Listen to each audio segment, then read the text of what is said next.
All right, welcome, Mission Multisport crowd. Today I am here with Tom Geib, who is did I say it wrong? Nope, that's correct. Okay. Tom, who's one of our club athletes, and we're just going to have a quick conversation about Tom's family, life, endurance sports, all the things. We'll see what rabbit trails we go down. So welcome, Tom. Thanks for joining me today. Thank you. We are here on a very rainy Monday morning. So tell me a little bit about yourself growing up, or actually let's start with like family now. So, and what life looks like now. Sure. I'm married. I've been married for probably about 9 years now. I have four children, two girls, two boys. And how old are your kids? I have a 7-year-old girl, a 6-year-old boy, a 3-year-old girl, and then a 1-year-old boy. So you have your hands full. Yes, very much so. And that's not it though, right? No, it's not. So I got another one, most likely the last one, due the beginning of August of this year. It's going to be a girl as well. Awesome. So all right, so you're going to end up a little bit overloaded with girls over boys, right? Yeah, unfortunately, my boys will be outnumbered. So. Yeah. I don't know if I told you this, but I have 6 kids. So like I know the crazy big family situation, and yeah, chaotic, but a lot of fun too. How about work? Yeah, so I'm currently employed with Allentown Police Department. I've been there for 5 years. I'm patrolman. If anybody's ever seen me around or happens to recognize me, I'm primarily Center City, so I'm very recognizable there. But yeah, Cool. Well, thank you for your service. So talk a little bit about growing up, and did you play sports as a kid? If so, what sports did you play? Sure. Yeah, I primarily played baseball a lot. Then, of course, when I started to get more into sports, if you will, football caught my eye. I started playing football towards freshman year of high school. Unfortunately, sophomore year I broke my leg then in 4 different places. So sports kind of took a back seat. And that's kind of where it ended. Unfortunately, I never really got too much back into it. But So broke your leg playing football, or correct, yeah, I broke it 4 different places in the lower right leg. I was it kind of just turned me off for a bit because I had a full leg cast for a while. yeah, 4 different places sounds like a pretty crazy break. Yeah, it's unfortunate, but nature of the beast. And did you ever go back to baseball then, or not really? Nope, because at that point I kind of focused on rehabbing my leg. And at that point, everything kind of came back full circle, and then I was dead set on enlisting in the military. So. Okay. And what branch of the military did you serve in? I enlisted in the Army. Okay. I was active duty for 3 years in the Army. So. Well, thank you for your service there too, man. So talk a little bit about then how you get into endurance sports. Does it start with running or? So yes, so naturally it's running. Only because, so obviously military you don't really have a choice. You're gonna run. Yeah. So it was a little bit forced. I wasn't quite interested in it yet, but I was good at it. I just wasn't interested in the aspect of doing the endurance races and stuff like that. I got out. I kind of transitioned into the police work, and again I had to get into shape to prepare myself for the academy. One, the multiple tests you have to do, physical fitness test to even pass. But it was nice because it was more of a choice, so it allowed me to push myself a lot harder to do it. And with that being said, the mindset was different, and I actually kind of started to build like an enjoyment of doing it. And then it started to transition to a good release. Like, so it's nice to do something, and as bad as it sounds, it's kind of mindless. I can kind of just sit in a realm of relaxation and just run. Yeah. So Kind of zone out. yeah, exactly. So how long ago was that you kind of started training for the academy, and like when you started running and it kind of transitioned to enjoyment? That was probably about, I'd say, 5.5 years ago. Okay. And then what did you do races? Like, once you start running, you start enjoying running. Did you sign up for races at all? Was it mostly just recreational and fitness at that point, or? Recreational fitness. I did a couple of 5Ks here and there, but nothing too serious. But yeah, I mean, for the majority, it was kind of recreational. Okay. I'd say about a year, 2 year and a half ago is when it really started to kind of ramp up, and I really started putting some serious work into running and signing up for, the more challenging endurance races, if you will. Yeah. So what was the first big race that you signed up for? The first big race was Boulder Field. I did the 50K, which was last September. That was very challenging, so I will give it that. Yeah. Very challenging. Yeah. 50K is no joke. So, and what was your training like leading up to that? Obviously, you logged lots of miles, but did you trail run a decent amount? Yeah, so it was. I tried to get more trail running in just because of elevation, and I wanted to get that same real feel, if you will, to kind of integrate it into the same way that course was set up.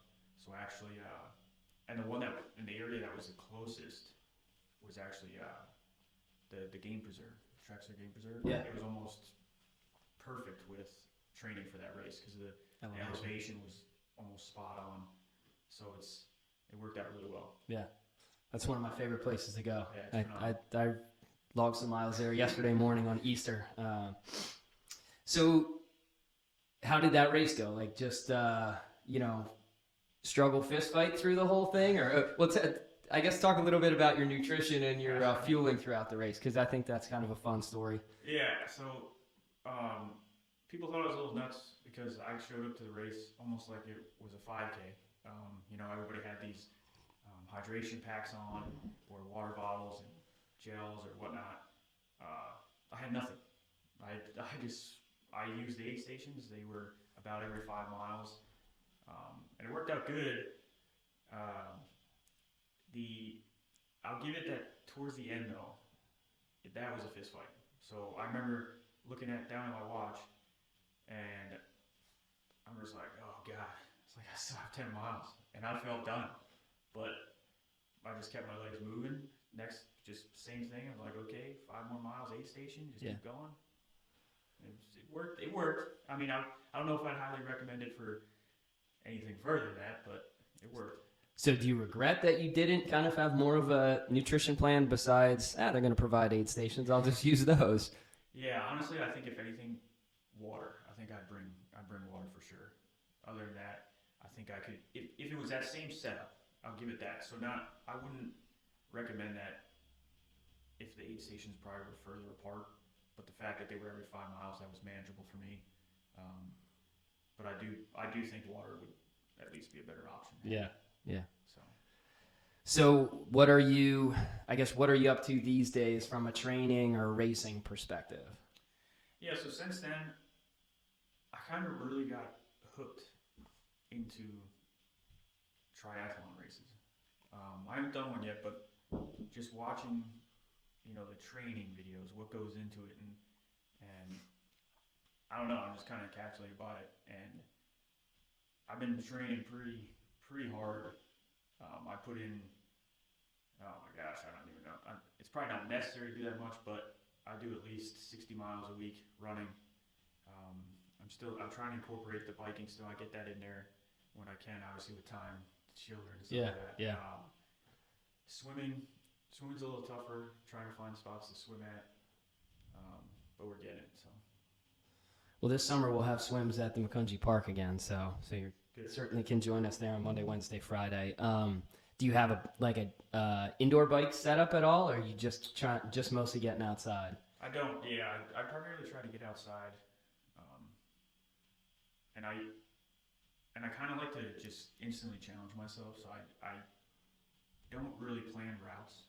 I just try. I go out there. I plan mileage. I want to get a certain mileage, and then I just ride. And then, if I come up to a elevation that's absolutely brutal, it is what it is. I try to push through it, and I just like to challenge myself in that aspect of it. So when you get to intersection, you just kind of are like, I feel like going left here. I feel like going right here. Exactly. So have you gotten lost where you end up riding like way farther than you kind of anticipated riding, or? I have.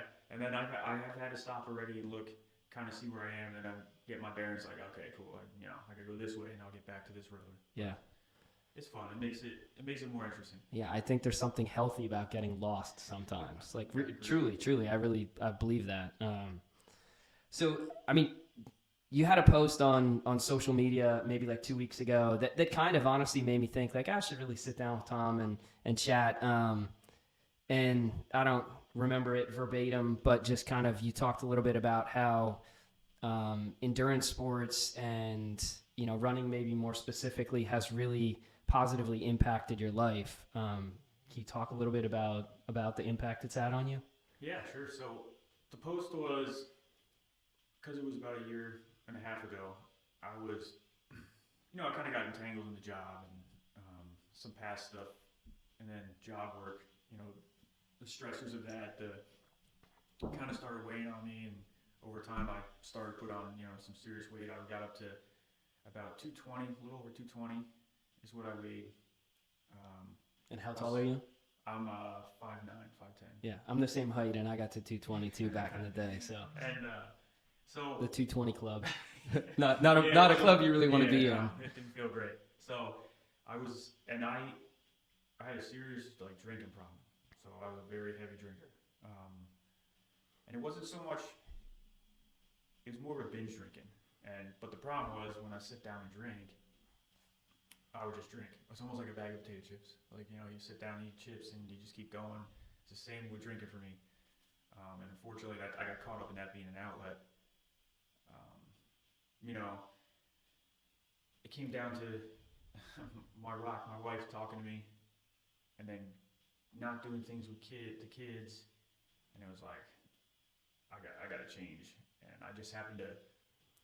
I don't really know. I can't recall how I got into my first run, but for some reason I started running, and from there it just opened up so much more in regards to being able to relieve stress, depression, if you will, and oh my gosh, and as I stated, you get into that mindset where when I run, everything's just it's almost like a clarity.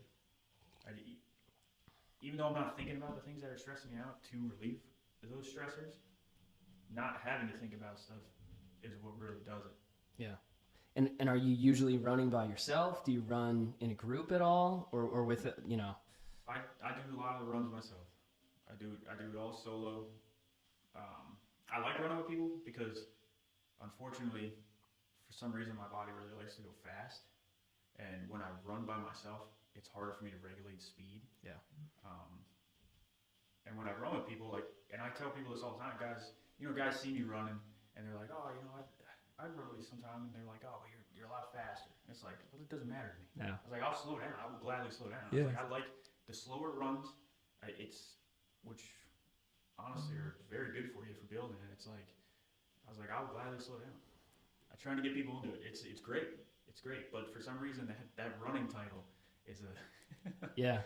People get intimidated by it, right? And yeah, I'm not a fast runner by any means, but compared to a lot of the population that doesn't run a lot, there is a certain intimidation. And yeah, I think some of the greatest, most enjoyable workouts is one, I like doing things with other people. That's part of what motivates me to stay fit. It's just because I want to be healthy, but I love spending time. I have a group of buddies that I run with a couple days a week, and I just love spending time with them. But sometimes, yeah, it's really fun when someone slower comes out and we get to back off, and it just makes it super enjoyable. So same with biking too. I've had people say, I don't want to ride with you, and it's no, come ride with me. That way, I can just chill and really enjoy it instead of feeling like I have to, perform or something. So right, and it's not a knock on anybody's. Listen, any type of physical fitness is good, and so I will never knock on anybody's speed. It's good. It's a start. It's where you begin. And, yeah. But yeah, to touch back on that, that post, so I was 220. Now my weight seems to be what it wants to be at, and it sits right around 174, 176 ish, and I perform well at that weight. I honestly can't remember the last time I really drank if I do, it's like, oh my gosh, it's rare. It's rare anymore, which is, I love it. I love it. And then, because my thing is too, is I'm so fixated on this training now that when I do drink, I feel like one, and it's like, oh great, my run's gonna be terrible tomorrow. Yeah. Yeah, residual effects, right? Even if you only have a beer or two, like you can sometimes, that still impacts you the next day. Right. And the big thing for me is a lot of that came out from, childhood, past childhood trauma and stuff like that.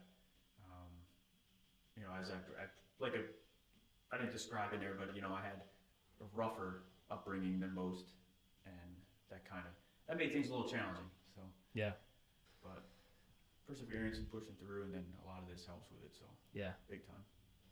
Yeah, and even the physiological benefits, right? Like the chemicals that are released through exercise, which is kind of the exact opposite of the chemical release through consuming alcohol. That's more of a depressant. So yeah, it's just, I don't know, something very freeing. And that probably doesn't mean you love I know just from reading some of your social media stuff, like some days I'm sure you don't really feel like working out, right? 4 kids, work maybe, how long are your shifts at work? Are they longer shifts, or is it like a standard?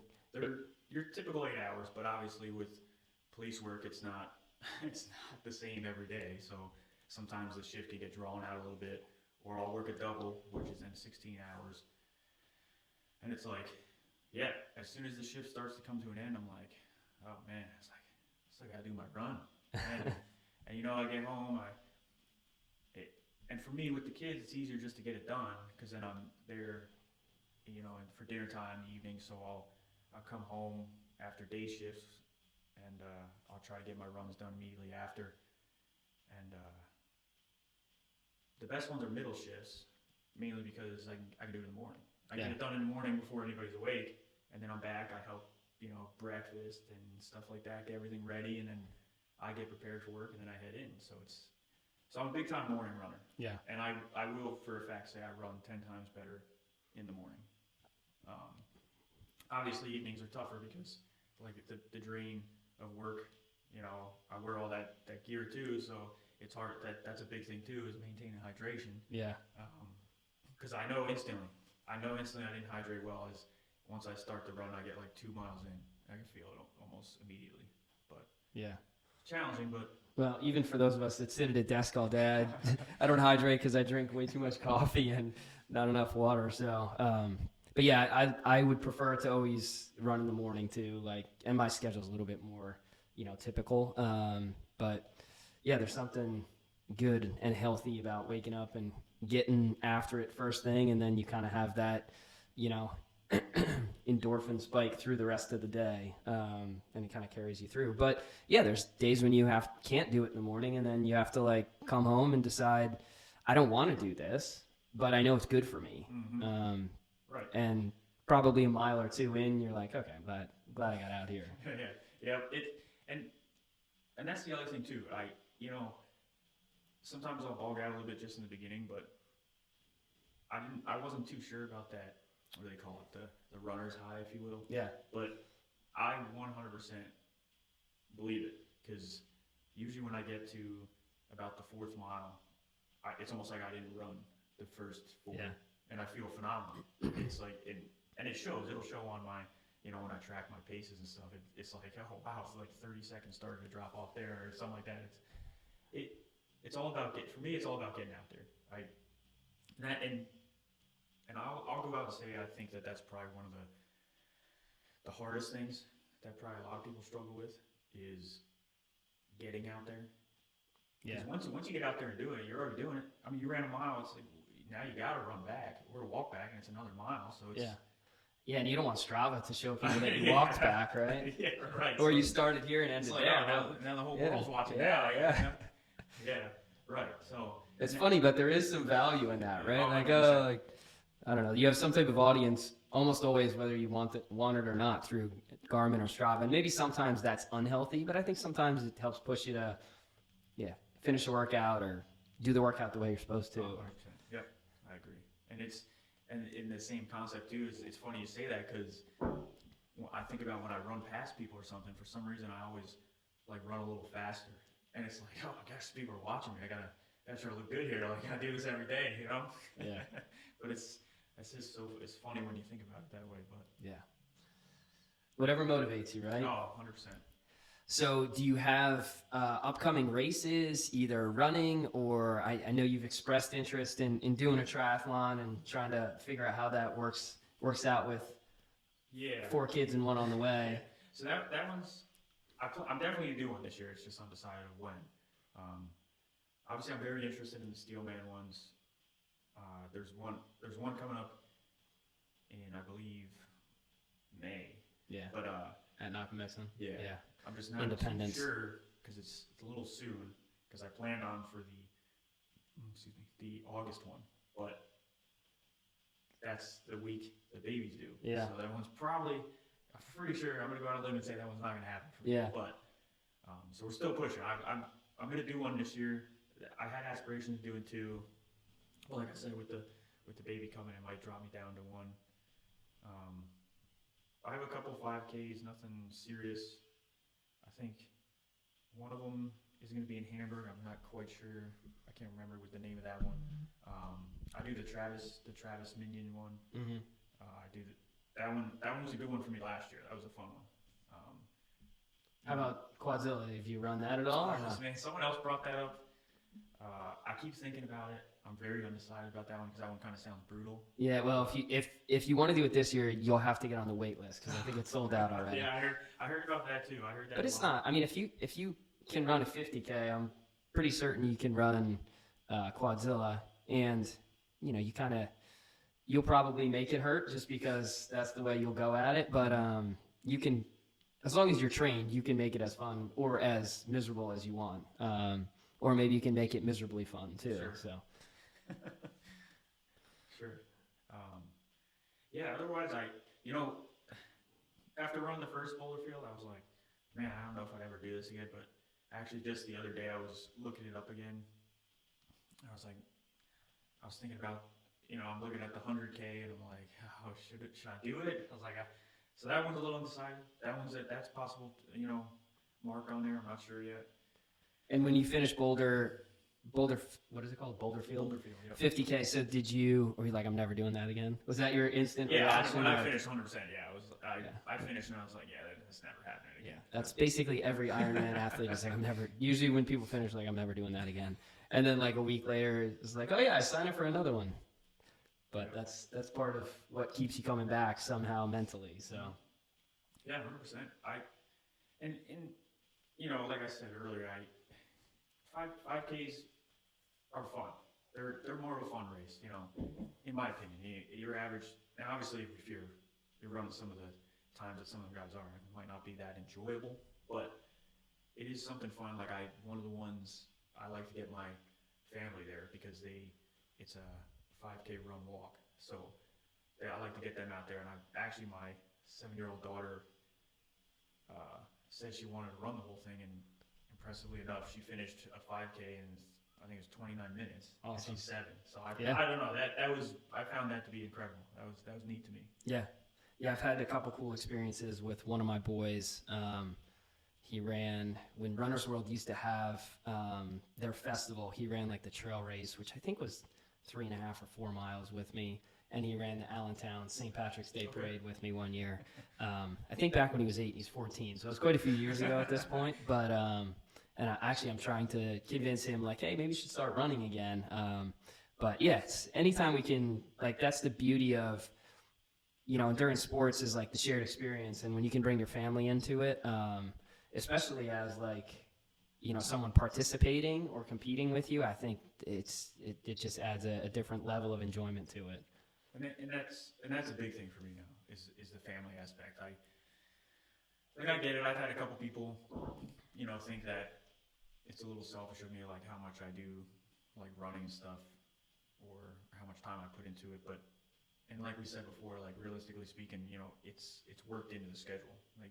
Yeah, and those same people probably sit there and scroll on Facebook for an hour straight, or sit and watch TV for if we're doing something for us that's healthy for us, and it really is healthy for those around us, because it puts us in a better frame of mind. Like on Friday, I had kind of took like a half day off of work. And my wife works as well she works at a horse farm, and she's like, I'll be home by lunchtime. I wait till lunchtime, she's not home. I wait till 1, she's not home. And she just kind of got stuck at work, but I was kind of annoyed because I wanted to spend time with her because I actually like my wife, which I guess not everyone does, but, Sure. and I'm like, you know what, I'm going to go for a run. And I knew that it would be good to like clear my head, because if I just waited till she got home, I probably would have acted like a jackass. And because I was frustrated, and, you know, just, I went out for a trail run, and it just really, I mean, there's something very healthy, and science supports it, that it's just good for us, you know, to get exercise. And Right. yeah, I don't think that that's selfish. Now, you know, there are aspects where I'm sure you have to balance it, right? Sure. Yeah. Exactly. And I've had a conversation with my wife, and the same thing, since I actually, you know, like my wife, I, you know, listened to what she was saying, and because some of my runs were starting to kind of cut into time where I should be there, so that's why I scaled it back to, like, I run earlier. Yeah, get up earlier, right? Yeah, That's the yeah, answer. like I run earlier, or if it's necessary, I'll run later. That way, I'm not kind of impeding on certain things or aspects of the day. Because, like, you know, and like I said, people say that, but family's huge for me. Like I said, you know, I come back from a pretty rough past, and I'm trying to not be anywhere near what I came from. Yeah. So, and that's one of the reasons why I like the Travis Minion one. You know, suicide is big in my life, you know, because that's one of the things that comes back from past childhood. Because ultimately, you know, my mother ended up taking her life. So, and that's what's put me then. I went with my father. Unfortunately, he made poor choices as well. He's in prison for 45 years. So that catapulted me into the foster system. I actually lived at Kids Peace Fountain Hill for a year, in and out of foster homes, and then eventually I got placed. I was turning 12. I got placed with an awesome family out here in Makunji. They're my parents. You know, I call them foster parents. Yes, that's what they are, but they're my parents, and they really stepped up. So, but that's big for me. That's why I changed the route I was going. You know, I was going down the wrong way. Ultimately, everybody has two choices to make in life. You know, you come to a fork or you come to that Y. You can go either way, and it's okay to stray. There's turnarounds, if you will. It's okay to stray, but it was time for me to get off that path, and continue on the right one. And for me, a lot of this is what helped with that. So your foster parents, you started living with them when you were 12? Correct. And then till essentially you're 18 and you go into the military? Yeah, or? I went in the military, yep. And did you have foster siblings? Yes, I have two foster brothers. The one actually just graduated from Emmaus, I think, a year and a half ago. And the other one works. He's a construction worker. Okay. Yeah. So, well, I mean, you and I talked about this a little off camera. But my family, we're foster parents to 2 little girls, and now we're their permanent legal custodians, which is just convoluted through the court system. But essentially, there is some permanency of them staying with us. So, you know, certainly I have not had the exposure to what you have on that side of it, but we've kind of been on the other side. So I don't know how many people that are involved in foster care are going to watch this, because it's really a triathlon endurance video. Sure. But I mean, can you talk a little bit about the impact that your foster parents had on your life? And you know, was there a lot of, obviously I would assume, and I'll shut up and let you say it, but like, you know, I would assume that they modeled very differently the way to live a life than what your biological parents did. Oh, absolutely, yeah. It was literally night and day. The effects they had, and the ability for them to show what real, like, parents can be. I think that really had a huge impact on me. It sucked a little bit just because I came in a little bit older, so there was that little bit of conflict with them, because I already knew who my real parents were. Yeah. So it's like, so that conflict was there a little bit. I kind of butted heads. Also because, unfortunately, my past forced me to kind of grow up a lot faster. So I kind of already felt like an adult, so I'm butting heads with my foster dad. But I'll give it to him. He's probably one of the most knowledgeable men I've ever met, and he was very patient. So I think that was nice to see and nice to experience too, is the patience, because that wasn't something that was uh, displayed regularly, if you will. Yeah, just, I mean, it sounds like hung in there, consistent, like, I would assume continued to love you through maybe you not being the easiest kid. Yeah. So which was good though, because it's needed at times, the hard love, but then when the patience is needed. Obviously, my foster brother, she, just like any mother, if I would assume, is very compassionate, tons of patience. And I see that with my wife now, because she's a stay-at-home mom and homeschools them, which God bless her on that. I tell people all the time, like, listen, I love my family, but I also enjoy going to work. Like, it's a blessing. But yeah, in that same regards, that's truly what they are. They were both a blessing, and they came in my life at the right time, and just worked out from there. Yeah. And so you graduated from Emmaus as well? I did. Yep. I'm a Green Hornet, by the way. Okay. Yeah, I graduated in 2011. Okay. So. Yeah. And then right to the Army? Yeah, I went right in. Right in after. Actually, I think I might have had like a week break after graduation, and then I went to basic training. Okay. So. And your parents, I'll drop the foster because they're your parents, right? They still live in this area? They do. Okay. Yeah. They do. They still live in Macungie area. So. Okay, great. Yeah, well, I appreciate you sharing. I mean, I know that, that's, I don't know, some of that is like pretty, tough backstory. But like we were talking about off camera, like those things that the adversity that we go through in life, I think, turns us into the people that we become. And I'm certain that you probably love and really cherish your family, probably more so because of, some of the things you experienced in your life. So yeah, appreciate you sharing and appreciate you coming on. Good luck with this upcoming endurance season with whatever you sign up for. More importantly, a couple months away from a newborn. So that should be fun. Yeah. Get into that 5-kid household and chaos. But yeah, thanks for coming on, and wish you nothing but the best with this upcoming season, and obviously with the rest of life too. So yeah, thank you. Thanks, Tom.